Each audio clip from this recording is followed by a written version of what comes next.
3 raisons pour lesquelles tes manifestations n'aboutissent jamais. Numéro 1, ta vision est floue. Tu veux être riche, réussir, connaître l'amour, mais si je te demande à quoi ressemblera ta vie quand tout ça va se réaliser, tu ne pourras pas me répondre. Ou tu vas me répondre des choses un petit peu abstraites. Ce ne sera pas clair, ce ne sera pas détaillé, ce ne sera pas précis. Et si ta vision intérieure est floue, le signal que tu vas envoyer à l'univers sera flou, donc le résultat que tu vas obtenir sera flou.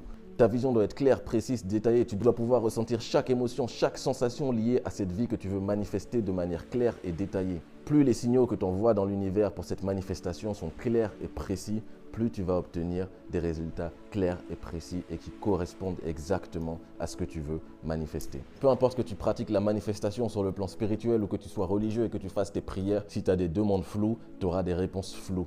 Et si tu as des demandes précises, tu auras des réponses précises. Numéro 2, ton inconscient est rempli de croyances limitantes. Tu peux avoir les pensées les plus positives du monde, mais si ton inconscient croit que ce que tu veux, c'est impossible, que ce n'est pas à toi et que tu ne l'obtiendras pas, tout est bloqué. Parfois, ces croyances viennent de ton éducation, de ta culture, de ta religion, de ta famille et simplement de la société dans laquelle tu as grandi. C'est des idées qui ont été enfouies dans ton inconscient depuis ton enfance, qui t'ont reprogrammé et t'ont laissé des traces profondes dans ton inconscient et qui aujourd'hui t'empêchent d'avancer. Tant que ton inconscient n'est pas reprogrammé, ta réalité ne changera pas, peu importe le travail que tu fournis. Raison numéro 3, ton taux vibratoire est faible. Ton taux vibratoire, c'est ton niveau énergétique. Il prend donc la hauteur à laquelle tu vibres, mais aussi l'intensité à laquelle tu vibres. Sauf que la plupart des gens font cette grave erreur de vouloir vibrer haut. Mais si tu vibres haut et que tu vibres faiblement, il n'y a pas de résultat. Et oui, tu peux vibrer haut et faible, mais tu peux aussi vibrer bas et fort. Toi, ce que tu veux, c'est de vibrer haut et fort. L'intensité compte autant que la hauteur de la vibration. Et c'est là que la loi de l'attraction devient réelle et que tu comprends que ce n'est pas tes pensées qui créent ta réalité, mais ce sont les émotions qui sont liées à ces pensées.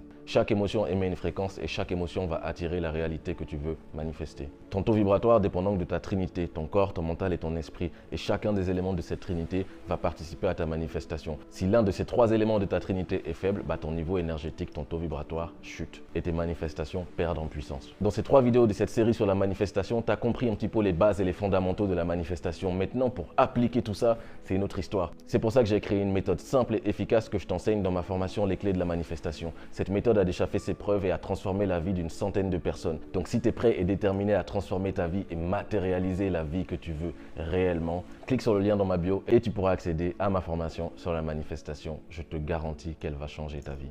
Allez, peace.